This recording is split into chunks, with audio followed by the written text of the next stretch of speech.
Hi, today is 19th of January 2020. Let us have a quick brief on today's newspaper, The Hindu. Look at this headline. 2G mobile phones start ringing again in Jammu and Kashmir. Article 370 हटने के बाद से Jammu and Kashmir में mobile internet ban हो गया था. Now voice and short messaging services facility on all local prepaid SIM cards across Jammu and Kashmir shall be restored on Saturday. Now, do you know what does this mean by 2G, 3G and 4G and now upcoming 5G networks? See, these are just generations of these mobile connectivity. 1G ये first generation थी. इसमें केवल एक voice मिलती थी और analog type of signals use होते थे. नाउ इसके बाद जो second generation of mobile connectivity आया वो था 2G. 2G में डेटा और वॉइस ये दोनों इंक्लूड हो गया. वॉइस था, साथ ही साथ डेटा भी आ गया. डेटा के अलावा ये टेक्नोलॉजीज यूज कर रही थी like GSM, CDMA, GPRS, edge. इसमें आपको डेटा मिला बट ये डेटा की स्पीड बहुत स्लो थी. इसके बाद जो नेक्स्ट जनरेशन आया वो आया थर्ड जनरेशन. 3G में वॉइस, डेटा और वीडियो कॉलिंग पॉसिबल हुई. मींस इसमें जो इंटरनेट स्पीड था वो मल्टीमीडिया कंटेंट के लिए काफ़ी इंक्रीज हो गया इन कंपैरिजन टू 2G. इसके बाद जो नेक्स्ट इवोल्यूशन हुआ वो था 4G. 4G में LTE कॉलिंग आया. देन इसका स्पीड फर्दर इम्प्रूव हुआ थर्ड जनरेशन से. देन अब जो नेक्स्ट आ रहा है that would be 5G. 5G में दो स्पेशल चीज़ें होंगी. स्पीड तो 100 टाइम्स इंक्रीज होगी in comparison to 4G. The second would be latency. Latency वो टाइम होता है जो दो डिवाइस को लगता है to talk to each other over this internet. इस 5G नेटवर्क में लेटेंसी होगी as low as 2 millisecond. इस कम लेटेंसी होने से एक wide range of use cases open हो जाएंगे. For example augmented reality, virtual reality, automated driving. जैसे कार चल रही है, कार में लेटेंसी बहुत कम चाहिए. मींस डेटा एक्सचेंज बहुत रियल टाइम पे होना चाहिए, तभी जो कार है वो रियल टाइम डिसीजंस और मैनूवरेबिलिटी पॉसिबल कर पाएगी. सो दैट इज़ वाई अगर ये 5G आती है तो जो इंटरनेट ऑफ थिंग्स है, इंटरकनेक्टेड गैजेट्स हैं, इनमें एक wide range of use cases open हो जाएंगे. Now this is about green node for oil gas exploration waived. अगर कहीं पे भी हमें ऑयल या गैस है तो इसको ड्रिल करने से पहले वहाँ पे एक्सप्लोरेशन करना पड़ता है. ये ऑयल कंपनीज वहाँ पे एक्सप्लोरेशन करती है. अभी तक इस एक्सप्लोरेशन के लिए भी इन्हें एक टाइट प्रोसीजर से गुजरना पड़ता था. इन्हें एनवायरमेंटल इम्पैक्ट असेसमेंट करना पड़ता था. बिकॉज ये जो प्रोसेस है, even exploration and then digging of this oil and gases, ये एनवायरनमेंट को बहुत डैमेज करती है. नाउ गवर्नमेंट ने, अगर आप केवल एक्सप्लोरेशन कर रहे हो तो आपको फिर इस एनवायरमेंटल इम्पैक्ट असेसमेंट की ज़रूरत नहीं पड़ेगी. तो पहले ये आता था category A type of projects में, अब ये हो गए हैं category B type of projects exploration. तो इसमें EIA की ज़रूरत नहीं पड़ेगी और पहले सेंटर से परमिशन लेना पड़ता था, अब स्टेट्स और लोकल बॉडीज से परमिशन ले सकते हैं. The whole purpose is to increase this oil exploration और जो हमारी ऑयल एंड गैस डिपेंडेंसी है उसको मिनिमाइज करना हमारा पर्पज है. But at the same time this could be detrimental to our environment that need to be think after. So this is page number 1.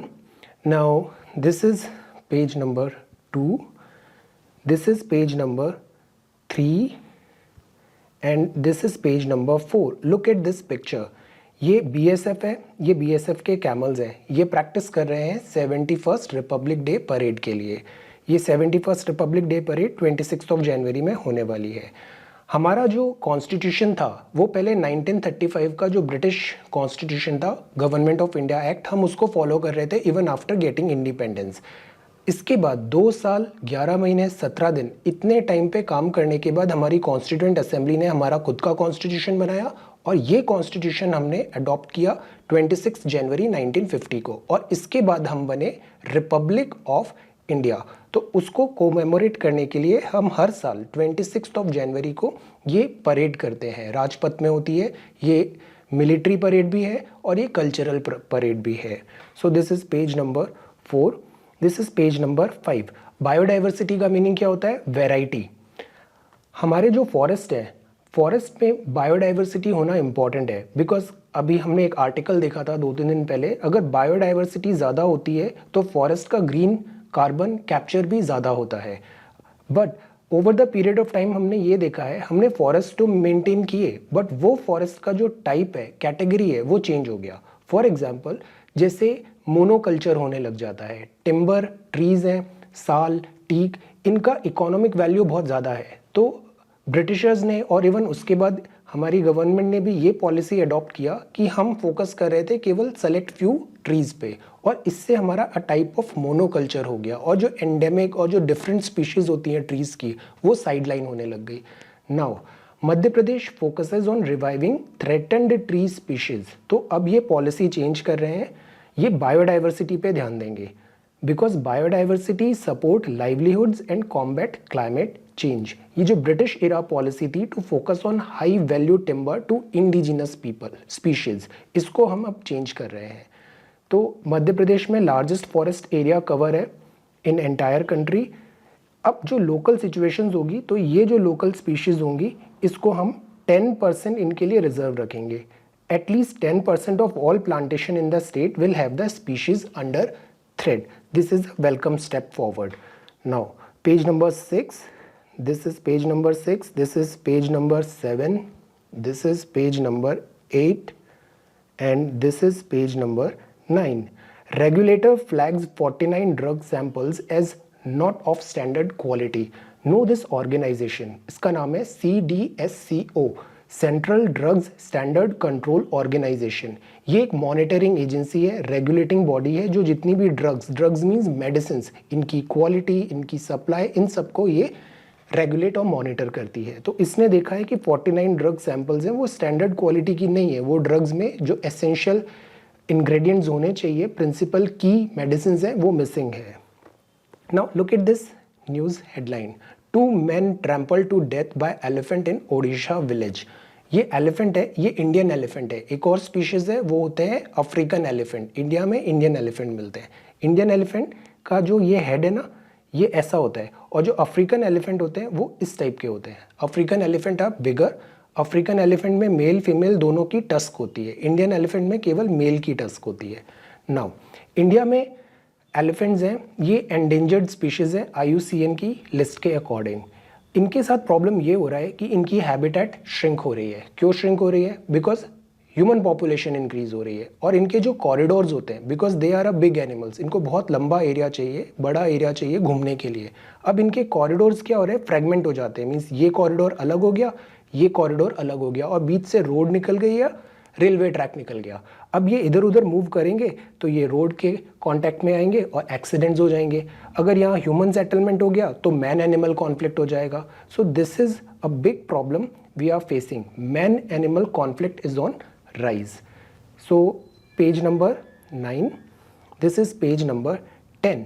India पाक trade freeze hits thousands. जो India और पाकिस्तान में जो tensions हैं, उसके कारण India ने अभी MFN स्टेटस पाकिस्तान से हटा दिया था, और जो नॉर्मल ट्रेड होना चाहिए इंडिया और पाकिस्तान में, वो भी अब नहीं हो रहा है। वाई? बिकॉज पाकिस्तान की जो पॉलिसी है स्टेट स्पॉन्सर टेररिज्म का, उसका इंडिया बहुत अपोज कर रहा है, because that is wrong. Now ये जो MFN है, MFN को हमने स्टेटस दिया था पाकिस्तान को 1996 में। ऑल्दो ये हमें वापस, पाकिस्तान ने हमें MFN स्टेटस नहीं दिया है, बट हमने 1996 से इंडिया को, पाकिस्तान को MFN स्टेटस दिया था। ये स्टेटस विड्रॉ किया। अब ये जो MFN है ना, ये भी एक मिसनोमर है। मिसनोमर मीन्स इसका मतलब होता है most favoured nation, but actually में ये जो होता है WTO के रूल्स के अकॉर्डिंग, इसका मतलब होता है no discrimination like other WTO members. Means अगर किसी कंट्री को MFN मिला है तो उस कंट्री में और WTO के अदर मेंबर कंट्रीज में हम किसी भी टाइप का डिस्क्रिमिनेशन नहीं करेंगे in terms of trade and tariff. So they have talked about, because of this stalemate in trade between the two countries, जो लोकल पीपल हैं, लोकल ट्रक ड्राइवर्स हैं, वो लोग काफ़ी सफ़र कर रहे हैं। Now this is Nehru memorial museum. Nehru memorial museum ये 3 मूर्ति भवन में है। नेहरू जी का ये ऑफिशियल रेसिडेंस था, ये हमारे इंडिया के फर्स्ट प्राइम मिनिस्टर थे। It houses his papers and others related to the freedom movement and other aspects of modern history. This is Nehru memorial museum. Now, this is Safety Jallikattu, and this is page number 11. This is page number 12. She voices firm support for Myanmar. Myanmar में ये Aung सांग सूकी है और ये Chinese premiere अभी Myanmar visit किए हैं।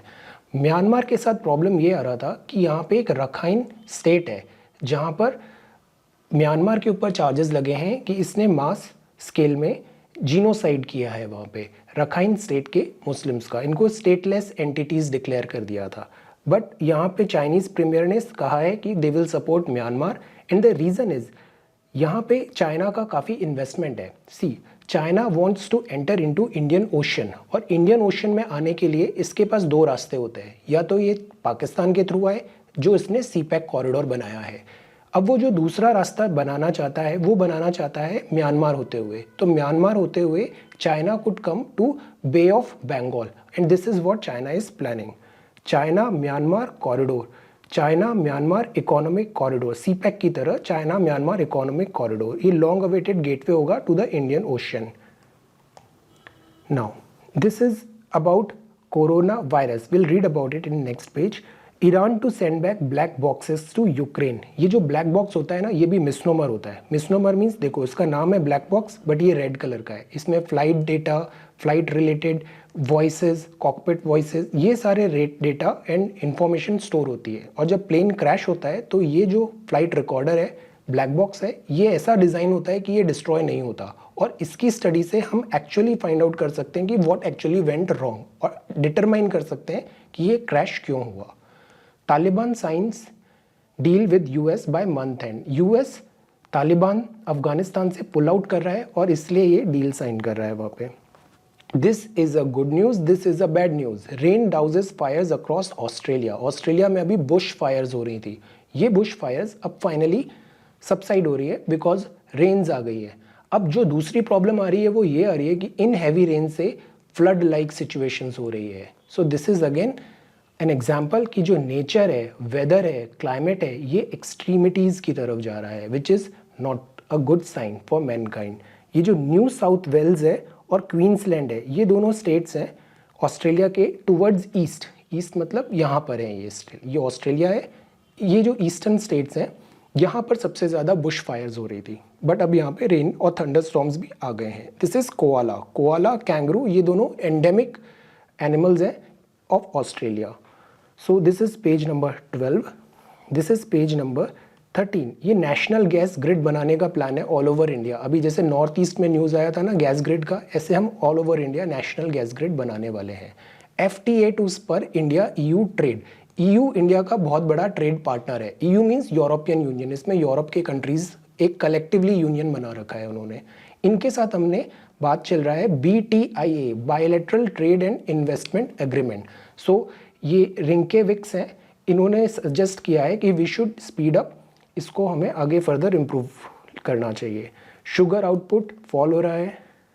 So this is page number 13। This is page number 14। ये बहुत अच्छा पेज है, इसके सारे आर्टिकल्स बहुत अच्छे हैं। First let us talk about the corona virus alert. ये क्या है? ये एक टाइप ऑफ न्यूमोनिया है, ठंड से न्यूमोनिया है। ये एक सार्स लाइक डिसीज़ भी हो सकती है। इसका भी रिसेंट केसेस आए हैं चाइना में। नाउ वर्ल्ड हेल्थ ऑर्गेनाइजेशन ने चाइना के वुहान सिटी में इस केसेस को आइडेंटिफाई किया है और एक एडवाइजरी रिलीज़ की है। अब ये कोरोना वायरस क्या है? जैसे कुछ टाइम पहले सार्स आया था ना, सीवियर एक्यूट रेस्पिरेटरी सिंड्रोम, जो बैट्स से होता था। फिर एक मर्स आए थे, मर्स मिडिल ईस्ट रेस्पिरेटरी सिंड्रोम था जो कैमल्स से होते थे अरब में। तो जो दिस कोरोना वायरस है, this is something like that.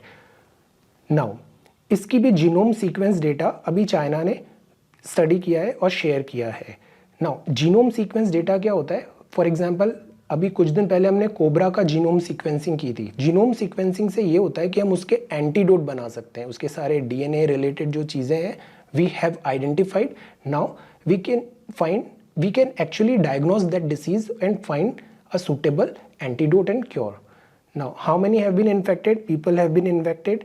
ये ह्यूमंस को भी ट्रांसमिट हुआ है, ह्यूमंस टू ह्यूमंस में there are few cases. Outside of China के भी फ्यू केसेस हैं। ट्रैवल रिस्ट्रिक्शंस अभी एज सच नहीं है, बट इसमें एक जनरल बातें लिखी हैं जो हमें फॉलो करनी चाहिए। इन जनरल भी WHO provides general tips to reduce the risk of infection such as washing hands with soap and water, covering one's nose and mouth while sneezing and coughing, avoiding contact with anyone who has cold or flu-like symptoms, thoroughly cooking meat and eggs and avoid making unprotected contact with wild or farm animals. ये जो कुछ बातें हैं ना, we should all follow while we go in any public places. So this article. The next article is the Indian economy staring at stagflation. ये बहुत अच्छा article है, एक्सीलेंट आर्टिकल है. इस आर्टिकल से you will get a excellent understanding of what actually is happening in Indian economy. ये देखो, ये 4 ग्राफ हैं इसमें. स्टैगफ्लेशन का मतलब होता है कि आपकी इकोनॉमी भी ग्रो नहीं हो रही है और इन्फ्लेशन भी आ रहा है. This is the worst thing that could happen to any economy. तो हम ये क्वेश्चन है कि क्या इंडियन इकोनॉमी भी अब स्टैगफ्लेशन से गुजर रही है. ये 4 ग्राफ्स देखो. पहला है 6 ईयर स्लम. ये जो जीडीपी ग्रोथ है, ये देखो फाइनेंशियल ईयर 2020 में ये कितनी नीचे आ गई है, 4.5% पे है. Second, demand worries. ये जो डिमांड है, this is demand is not there, मतलब मार्केट में people are not buying things, demand ही नहीं है प्रोडक्ट की. Then the third is high on prices. See, ये इन्फ्लेशन हो गई है 7.35%, मतलब इन्फ्लेशन भी इंक्रीज हो रही है. इन्फ्लेशन इंक्रीज हो रही है, जीडीपी ग्रोथ डिक्रीज हो रही है, डिमांड कम है. And then rate cuts. Rate cut मतलब आरबीआई ने repo rate, reverse repo rate, ये ओपन मार्केट ऑपरेशंस करती है RBI to boost the economy. तो ये रेट कट भी देखो कॉन्टिन्यूसली डिक्लाइन हुई है. अब आरबीआई के पास ज़्यादा रूम है नहीं फर्दर रेट कट करने का. यहाँ पे इन्होंने बात किया है कि क्या एक्चुअली में इंडिया स्टैगफ्लेशन में आ गया है, बिकॉज इन्फ्लेशन 7.35% है और जीडीपी तो हमारा फॉल हो ही रहा है काफ़ी क्वार्टर्स से. इसमें यह भी बोला है जो इन्फ्लेशन एक्चुअली में राइज हुआ है वो हुआ है because of food and fuel. ये दोनों का प्राइस बढ़ गया है. फूड में भी स्पेशली अनियन का प्राइस बहुत ज़्यादा बढ़ा था, that is why inflation rise हुआ. स्टैगफ्लेशन क्या होता है? स्टैगफ्लेशन मतलब लो ग्रोथ रेट है और हाई इन्फ्लेशन है, कीमत बढ़ रही है और ग्रोथ हमारी कम हो रही है. नाउ यहाँ पे गवर्नमेंट ने इस बात पे ये भी था कि आरबीआई के साथ काफ़ी डिफरेंसेस भी हुए थे, प्रीवियस गवर्नर और जो प्रेजेंट गवर्नर है, कि हमें आरबीआई को रेट कट करना चाहिए या नहीं करना चाहिए. Government wants RBI to do rate cut. Rate cut होने से ये होगा कि गवर्नमेंट चाहती है मार्केट में लिक्विडिटी बढ़े, इकोनॉमिक एक्टिविटी को बूस्ट मिले. बट रेट कट अगर ज़्यादा हो जाता है तो मार्केट में पैसे ज़्यादा आ जाते हैं. पैसे ज़्यादा आते हैं मतलब मार्केट में इन्फ्लेशन इंक्रीज होने लग जाता है. So this is what actually happened. ये यहाँ पे हमें बात नोट करनी है विलियम फिलिप्स की. ये न्यूजीलैंड के इकोनॉमिक्स हैं. इन्होंने फिलिप्स कर्व बनाया था और ये एक स्टैंडर्ड हम काफ़ी इन जनरल एक्सेप्टेबल है मेन स्ट्रीम इकोनॉमिस्ट का to identify the this growth of economy and stagflation. Now conventional view ये होता है कि जो इन्वर्स रिलेशन होता है between economic growth and inflation, means inflation कोई बुरी चीज़ नहीं है. इन्फ्लेशन अगर ज़्यादा है इसका मतलब आपकी इकोनॉमी भी ग्रो कर रही है इन जनरल. बट अगर उल्टा होने लग जाता है तो फिर वो स्टैगफ्लेशन आ जाता है.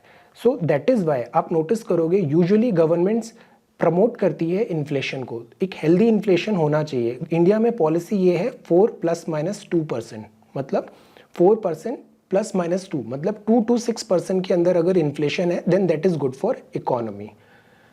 ये इससे पहले 1970s में जैसे यूनाइटेड स्टेट्स में आया था, rising oil prices after the OPEC ने सप्लाई कम कर दिया था. तो ये जो वोलाटाइल चीज़ें हैं लाइक फ्यूल एंड फूड, ये दोनों सीपीआई कंज्यूमर का जो इन्फ्लेशन है उसको काफ़ी इंक्रीज कर देते हैं. But the good thing is India में ऑल्दो सीपीआई इन्फ्लेशन मतलब हेडलाइन इन्फ्लेशन तो 7.5% चला गया है, बट जो कोर इन्फ्लेशन है, कोर इन्फ्लेशन में फ्यूल और दिस फूड इसको इंक्लूड नहीं करते हैं. तो जो कोर इन्फ्लेशन है वो है हमारा only 3.7%, which is a good thing. Now यहाँ पे ये लिखा है कि वे आउट क्या होगा. अब इसके 2 तरीके हैं. पहला तो ये है कि कोर इन्फ्लेशन अभी भी 3.7% ही है, मैनेजेबल है, तो आरबीआई को फर्दर रेट कट करने चाहिए. इस बात पे जो अभी इकोनॉमिस्ट हैं उन्होंने यही सजेस्ट किया है कि आरबीआई को फर्दर रेट कट करना चाहिए. इससे मार्केट सेंटिमेंट्स बढ़ेंगे, इकोनॉमी में बूस्ट मिलेगा, लिक्विडिटी बढ़ेगी और हमारी ग्रोथ रेट फिर बढ़ने लग जाएगी. बट पिछले कितने टाइम से आरबीआई रेट कट ही कर रही है. जनवरी से 1st, 2nd, 3rd, 4th ये रेट कट ही चल रहा है. अब इसमें अगर फर्दर रेट कट करेंगे तो इन्फ्लेशन में बहुत बुरा इफेक्ट पड़ेगा। सेकंड, यहाँ पे ये बात किया है जो दूसरे पेयर ऑफ इकोनॉमिस्ट हैं, वो ये बोलते हैं कि इंडिया में अभी तक जो ग्रोथ हुआ था वो क्रेडिट फ्यूल्ड बूम था। मींस हमने बहुत सारा पंप कर दिया आफ्टर 2008-9 रिसेशन, और उस रिसेशन के बाद एक्स्ट्रा जो पैसा आया उससे हमारी ग्रोथ हो गई। बट ये जो ग्रोथ थी ये सस्टेनेबल नहीं थी, और इसीलिए ये जो बबल है ये अब आफ्टर 10 ईयर्स फूट रहा है, ये वाला बबल। तो हमें ज़रूरत है कि हम दूसरा अनसस्टेनेबल बूम नहीं करें। हम एक्स्ट्रा मनी देंगे, ग्रोथ हो जाएगी, बट वो सस्टेनेबल नहीं होगी। So they instead advocate supply side reforms to bring about genuine economic growth. This is an excellent article. Now, can states challenge the validity of central laws? CAA का काफ़ी protest हो रहा है। States Kerala और छत्तीसगढ़ ने भी इसको चैलेंज किया है आर्टिकल 131 का यूज़ करने के लिए। नाउ, इंडिया में बिकॉज ये जो लॉ है ये लॉ पास हुआ है पार्लियामेंट में, एंड पार्लियामेंट का लॉ कोई स्टेट डिफाई नहीं कर सकती है। अब इसी को इन्होंने यहाँ पे स्टडी किया है लीगल एंगल से। Is invoking article 131 justified? See, national population register और NRC, केरला छत्तीसगढ़ ने 131 आर्टिकल लिया और बोला कि इसको हम सूट फाइल कर रहे हैं। जो 131 आर्टिकल है ये एक्सक्लूसिव जुरिस्डिक्शन देता है सुप्रीम कोर्ट को to solve the dispute between 2 और मोर स्टेट्स और between states and centre. Now 131 says why it is necessary. See, in general जब भी कॉन्स्टिट्यूशन में, बिकॉज हमारे यहाँ फेडरल टाइप फीचर्स भी हैं कॉन्स्टिट्यूशन के, दैट इज़ वाई ये जो मेजर्स होते हैं वो ज़रूरी होते हैं to solve the dispute between centre and state, state and state, centre state and state. So this is absolutely fine. Now, river water sharing, boundary disputes, इसमें भी पहले ऐसे इंस्टेंसेस हुए हैं कि आर्टिकल 131 को यूज़ किया है। बट ये जो केरला और छत्तीसगढ़ का है ये दो अलग बातों पे इन्होंने ऑब्जेक्शन लिया है। केरला बोल रहा है कि जो CAA 2019 है ये against the principle of secularism है, that is basic features of the constitution. और जो छत्तीसगढ़ ने ऑब्जेक्शन लिया है वो ऑब्जेक्शन लिया है NIA एक्ट में जो 2008 में आया था। NIA, नेशनल इन्वेस्टिगेटिंग एजेंसी, इसमें पुलिस को कुछ एक्स्ट्रा पावर्स मिल जाते हैं इन स्टेट सब्जेक्ट्स, और जो पुलिस होती है वो यूजुअली आती है अकॉर्डिंग टू लिस्ट, यूजुअली वो स्टेट लिस्ट में आती है, सेंट्रल लिस्ट में, कॉन्करेंट लिस्ट में नहीं है, वो स्टेट लिस्ट में है। बट ये NIA एक्ट के अंदर वो पुलिस भी आ रही थी सेंटर में। तो ये छत्तीसगढ़ ने बोला है this is unconstitutional, beyond the legislative competence of parliament. Now, अब इसमें दो कॉन्ट्राडिक्टिंग रिजल्ट्स हैं। पहला तो एक केस हुआ था 2011 में जिसमें सुप्रीम कोर्ट ने बोला था कि अब आर्टिकल 32, आर्टिकल 131 में स्टेट्स ऐसे डिफाइन नहीं कर सकते किसी भी सेंट्रल लॉ को। फिर 2014 केस में सुप्रीम कोर्ट ने डिसीजन लिया कि no, it is possible, they will look into this matter. अब फाइनली क्या हो सकता है इसमें? सुप्रीम कोर्ट ये कर सकती है, वो एक लार्जर बेंच को बनाएगी और उस लार्जर बेंच ये डिसाइड करेगी क्या ऐसे सूट्स मेंटेनेबल हैं, मतलब जस्टिफाइड हैं, और अगर ये लार्जर बेंच बोलती है ऐसे सूट्स मेंटेनेबल हैं तो फिर सुप्रीम कोर्ट इन दोनों मैटर्स को देखेगी, CAA 2019 का मैटर और दिस छत्तीसगढ़ ने जो किया है NIA एक्ट का matter. This is again a very good article. Read this article on your own and read this article also on your own. These are excellent articles. Now, this is page number 15, Science and Tech. यहाँ पे eastern घाट की बात किया है। Land use policies, climate change hit endemic plants and habitat. Endemic means ये केवल eastern Ghats में ही मिलते हैं। सी, ईस्टर्न घाट्स जो है वो स्प्रेड है ओडिशा, तेलंगाना, आंध्रा, कर्नाटका, तमिलनाडु में। ये यूनिक इकोसिस्टम है और बिकॉज ऑफ ह्यूमन एक्टिविटीज़ ये काफ़ी ज़्यादा यहाँ की जो लोकल स्पीशीज़ हैं वो एंडेंजर हो रही है।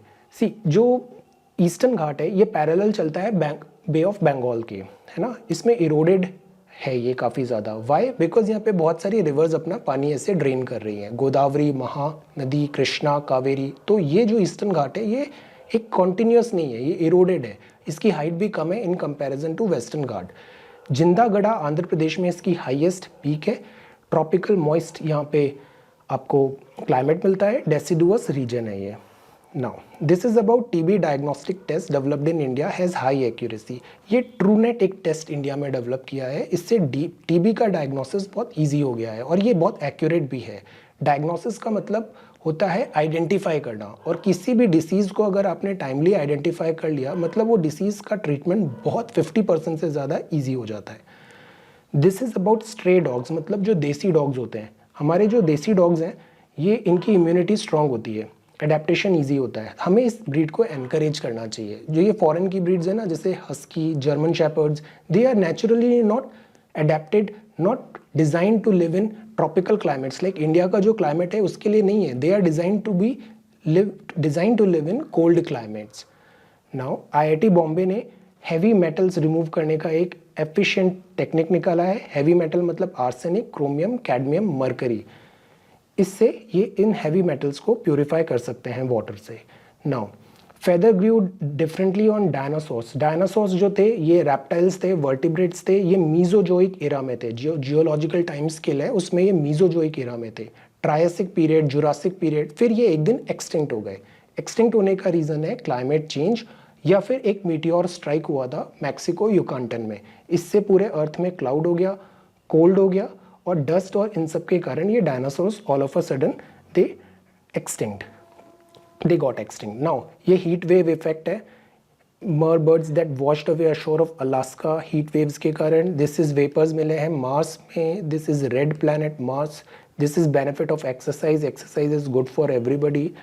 सो this is page number 15। Now this is page number 16। ये ब्राज़ीलियन कू के बारे में बात किया है इन्होंने। सी 2013 में जो NSA है USA का, उधर स्नोडेन आया था। स्नोडेन विसल ब्लोवर बना और इसने बोला कि USA बहुत ज़्यादा स्पाइंग कर रहा है, गवर्नमेंट को टॉपल कर रहा है, बाहर वाली फॉरेन गवर्नमेंट्स को।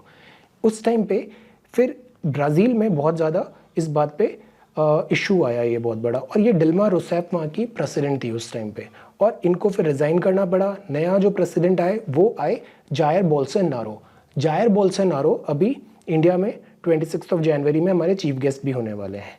ये जो पूरा एक बात कर रहा है द एज ऑफ डेमोक्रेसी, एक मूवी बनी है जिसको अकेडमी अवार्ड्स ऑस्कर्स में अभी नॉमिनेशन मिला है डॉक्यूमेंट्री को। दे हैव टॉक्ड अबाउट कि किस तरीके से ये पूरा पॉलिटिकल सिस्टम कॉम्प्रोमाइज़ हुआ है इन अ वे।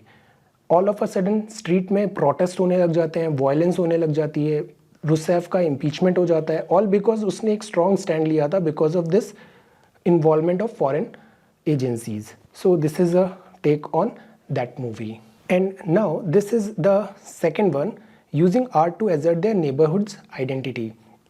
ये बात किया है मलय मुस्लिम लोकेलिटी की। ये लोकेलिटी श्रीलंका में है and they have talked about it. Then this is legal legislating in a hurry after judicial order. जो पाकिस्तान है, पाकिस्तान की जो आर्मी है वो बहुत डिफरेंट है। वो बिजनेस भी करती है, इंडस्ट्रीज़ भी चलाती है, मीडिया में भी है, मैन्युफैक्चरिंग भी कर रही है, और हर वो काम करती है जो सिविलियन गवर्नमेंट को करना चाहिए। अभी 3 बिल्स लेके आए वहाँ की सिविलियन गवर्नमेंट ने, पार्लियामेंट ने, और उन्होंने एक्सटेंड किया retirement age of army personnel and extension दिया जनरल बाजवा को। So they have talked about this thing in Pakistan politics. Then this is about Dhaka. Dhaka जो है ना, यहाँ पे अभी मेयर्स इलेक्शन होने वाले हैं। इन्होंने बात किया है ये जो मेयर इलेक्शन होगा ये कितना इंट्रिंसिक है in this particular city. Dhaka जो है ये बंगाल की कैपिटल रही है, बहुत पुराना कैपिटल है, and it's a very big city. ये पॉपुलेशन डेंसिटी भी बहुत ज़्यादा है, बूढ़ी गंडक रिवर के साइड में है। ये 2 में डिवाइडेड है। मेयर इलेक्शंस अभी यहाँ पे होने वाले हैं। ये अनलिवेबल हो गई है, population density is very high. पूरे बांग्लादेश की आधी से ज़्यादा एम्प्लॉयमेंट केवल इस ढाका में है, तो everybody wants to come in to Dhaka. That is why it is very important we learn lesson from Dhaka. City planning, urban planning, then rural urban mission की हमें ज़रूरत है ताकि population हमारे कुछ एक फिक्स्ड cities में ही concentrate नहीं हो, हमें इसे diversify करने की ज़रूरत है. So this is a take on that. Now this is sports and this is sports. So thank you so much for watching today's video. Take care.